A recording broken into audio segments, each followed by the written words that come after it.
Okay, so welcome back again to Abnormal Psychology, and once again, here's what I would have gone through if we could meet in person today. Today we're going to talk about two personality disorders. Our first is schizoid. So we're continuing on to the personality disorders. Through the personality disorders, there are 10 of them. We won't be able to go through all 10, but we'll be able to go through a decent amount. So first up is schizoid. Schizoid is SCHIZOID. PD stands for personality disorder. So schizoid skits from split, but this is not split personality, none of these. Schizoid, and then we'll go into schizotypal, and then we'll talk about schizophrenia, which is not a personality disorder, but they have the root word skits, which means split, which means just that you're separated from the usual way that people behave and think. So split schizophrenia from split mind, but again, it's not multiple personality disorder. It's just a different way of behaving. So it's split in that sense. So we have here, it's going to be characterized by a pattern of detachment. So detachment means that you're not very interested, you're not very connected to other people, and also lack of emotion. So the overall feeling for this disorder is that the person has a sense of detachment and also a lack of emotion, right? So they're not, it's sort of the opposite of histrionic personality disorder, where the person's extremely emotional, or borderline personality disorder, where the person's extremely emotional and is, showing a lot of emotion. Histrionic, they might not even be feeling a lot of emotion, but they're showing a lot of emotion. Here, they're not showing it, and it appears that they're not feeling a level of emotion that most people would characterize as normal or expected. You need 4 or more of the following criteria. So 4 or more. Number 1 is neither desires nor enjoys. So neither desires nor enjoys close relationships. So neither desires nor enjoys close relationships, including being part of a family. So neither desires nor enjoys close relationships, including being part of a family. So sometimes in treatment, you might ask somebody to reach out to somebody and to try to establish a relationship, and or you might even ask them to try to establish an intimate relationship. So, try to establish a boyfriend or girlfriend relationship. And they might not enjoy it at all. They might ask, why is this person calling me all the time? Why is this person texting me all the time? Why are they telling me that they're having a bagel? I don't really care that they're having a bagel. Why do they tell me that they like this movie, or something good is on TV, or there's something really funny on the internet? It's like, why? There's no point. And it just might actually be a point of irritation, right? So they don't really enjoy nor desire close relationships, being part of a family, or having a boyfriend or a girlfriend. It's not something that brings them joy. So that's number 1. So already we're getting a sense that's a little bit different from most people you will encounter. Number 2 almost always chooses solitary activities. So number 2 is almost always chooses solitary activities. So solitary, you can kind of see the word solo in there. They want to be alone. So they'll almost always choose solitary activities. So if somebody, like most of us, if somebody with schizoid personality disorder has to work, they might choose something where they will be completely alone, not that much interaction or any interaction with other people. So they might work the night shift. They might work at organizing something where they're left for many, many hours alone, just with files or a computer, and that would be much better. They would find that much more appealing than a job where they're constantly interacting with other people. So they're almost always going to choose solitary activities for their work, and also at home as well, in their home life.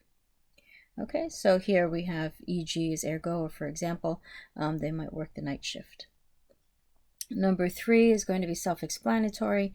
Little to no interest in sexual activity with others. So little to no interest in sexual activity, I put with another person. So that's, again, pretty self-explanatory. Not interested. Number 4, pleasure in few, if any, activities. Okay, so pleasure in few, if any, activities. On certain occasions, we see some people with this particular these particular features. They love animals. They don't like people. Okay, so that might be something that they enjoy. They enjoy taking care of their animals. They enjoy rescuing animals. They enjoy having many animals. But they're just not that interested in people. So there could be an interest, but again, they're just not interested in relationships with people. Number 5, again, is going to be self-explanatory as well. They lack close friends. So let's try to get that glare out. Lack close friends. So they don't have close friends. So as we saw with histrionic, I'm not sure if we went through histrionic in a video or if we did that in class, but if you refer back to the textbook on histrionic, you'll see that people with histrionic personality disorder might say that they have hundreds of very close friends. Whereas here, this is the opposite, right? They lack close friends. Most of us only have 1 or 2 close friends, maybe 3. But this person will have 0 and be totally fine with it. Okay, so they lack close friends. They don't have any close friends, and they're totally fine with it. Number 6, appears indifferent to praise or criticism of others, right? So appears indifferent, or that they don't care. So appears indifferent. So indifferent means they don't care either way. My puppy is coughing. But she's okay. She coughs sometimes.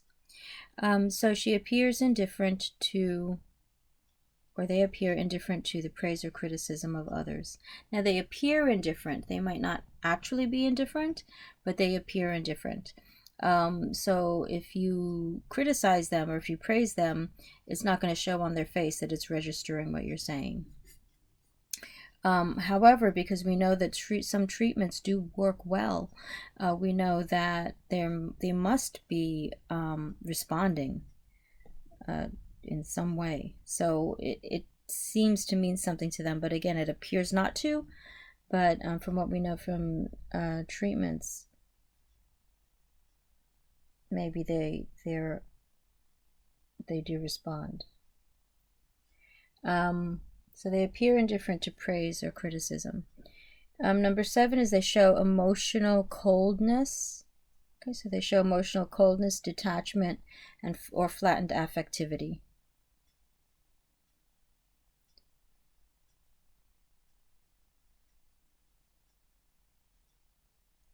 Also, just clinically, when I've seen people with schizoid personality disorder, again, they appear indifferent. And they also might just end therapy when they feel like they're just done. They're no longer getting anything out of it. But therapy can work for whatever it is that they're coming in for. If they're coming in for something very specific, so they might come in to grieve the loss of an animal or a pet. And once they recover from that, they might be okay. And sometimes the recovery for that might just be to get another animal. And you can certainly help with that, but that might be as far as it goes, in terms of human relating. Okay, so number 7 shows emotional coldness, right? So emotional coldness, detachment, again, is the feeling of not being connected to them, and them not being connected to you, and then flattened affectivity, which affectivity refers to emotionality. So very, very flat emotion. Okay, so that's schizoid personality disorder. We also have, for today, we're going to introduce you to just 2 of these disorders, schizoid and schizotypal.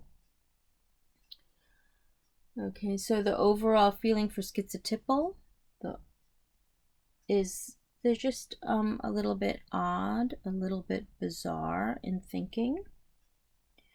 Nothing too alarming, nothing that you're gonna cry about or immediately think it's a red flag for anything. It's just something that's a little bit strange, a little bit off. If you're a parent with a child or an adult child who has this or is developing this, again, it's not something that you're going to, cry about and write about necessarily, text everyone about it, your closest friends, not everyone, but your closest friends.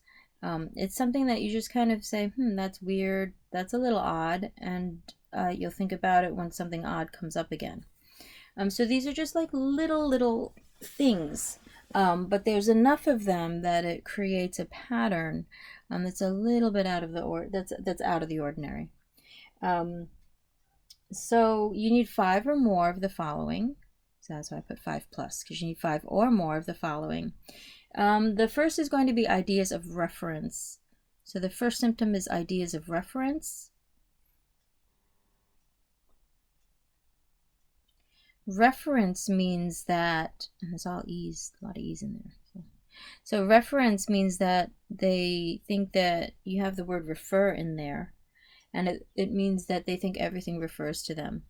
So if you're at home watching television or an ad pops up when you're on the internet and they say, we want you to call us now and order blah, blah, blah. They might say, oh, they want me to call, and then they'll call and they'll say, hi, and then it'll be, whatever. Yes, it's, this is the company, and the person will say, hi, it's me, you told me to call. And the person will say, oh, would you like to order something? And they say, well, no, you just told me to call. So what do you want? Right? So it's just a little bit bizarre that they would think that commercial was reaching out specifically and referred specifically to them. So those are ideas. That's an example of an idea of reference. Number 2. Oh, you can see my window. So number 2 is odd beliefs. So odd beliefs are magical thinking. She's coughing again. She has a doctor's appointment today. So, okay, so odd beliefs are magical thinking. So somebody, for example, might come into your... Something weird going on with my video. Okay. So they might come into your practice and ask if you test for ESP or extrasensory power. So can you test, as a psychologist, can you test my ability to read minds? Can you test my ability to move things with my mind? So that's unusual. That's an unusual question, and that would fit this criteria, right? So it's odd beliefs or magical thinking. Number 3, sorry I get smudged.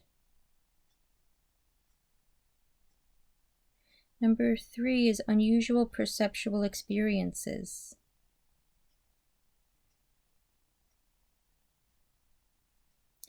So for this, again, it's not full-out hallucination or a delusion. For this, it might be that someone thinks they hear their name whispered at night before they go to bed. So it's unusual. They're not alarmed by it. You're not that alarmed by it. It's just a weird thing they hear before they go to bed. And they're fine with it. It's just unusual, right? So it's unusual, but it's not anything that they're going to, heavily pursue. It's not something that makes them want to move to a different country to escape. It's just something a little bit strange. Number 4 is odd thinking and speech. So number 4 is odd thinking and speech. So for this, we have, for example, I believe we did the Rorschach in class. And so this would be somebody who, for example, sees aliens in every single Rorschach card. Okay, so there's the alien, there's the alien. They might also just Their speech. They might animate the slides, which I don't really see often, but they might say, "There's the alien running!" Ah, they kind of put a little bit more into it, and they're not just describing the slides; they're acting out the slides. So that would be a little bit odd, right? So odd thinking and speech. Right? Also, vagueness is in here too. So if you don't get a very good sense of their family or their experience in life, because they're not really describing it very well, you're not getting a sense of their growing up or their childhood because they're just being very vague. That would also fit in here. Number 5 is suspiciousness, which I have not seen in my practice, but it is symptom number 5, and it could fall into this group of symptoms. It could fall into schizotypal personality disorder. You've also got constricted affect. So constricted affect, so very flat affect, which we saw also with schizoid. So constricted affect. Okay, so not a whole lot of emotion, not a whole lot of drama at all, right? Just kind of flat. Number 7, behavior or appearance that is odd or peculiar. We're seeing that word odd a couple of times here. So behavior or appearance that is odd, peculiar. So maybe in the way that they dress, maybe they seem a little bit disheveled, maybe the clothes don't fit right and it's not a financial issue. They just look a little bit like maybe a little unkempt. Maybe their choice in clothes is a little bit odd. Okay, so that's number 7, and we need 5 of those symptoms. Some notes on schizotypal is you can use social skills training. So you can use social skills training. So it's a little different from schizoid in that they're a little bit more responsive. If you can use social skills training, then they're responding to feedback, right? So that would be a difference between schizoid and schizotypal. Also, again, with schizotypal personality disorder, it is a schizophrenia spectrum disorder. So as of DSM-5, they included it as not only a personality disorder, but a schizophrenia spectrum disorder. And what they believe, there has been, some theorists, some psychologists believe that if you do social skills training early enough, that you can prevent it from becoming schizophrenia. That this is sort of like a stopping point before you go on to schizophrenia. So if you treat this early, then you can prevent schizophrenia, full-blown schizophrenia. So, okay, so that is it for today. Please send me your summary if that's part of, if that's what you're doing for this class. And I will see you next week. Thank you.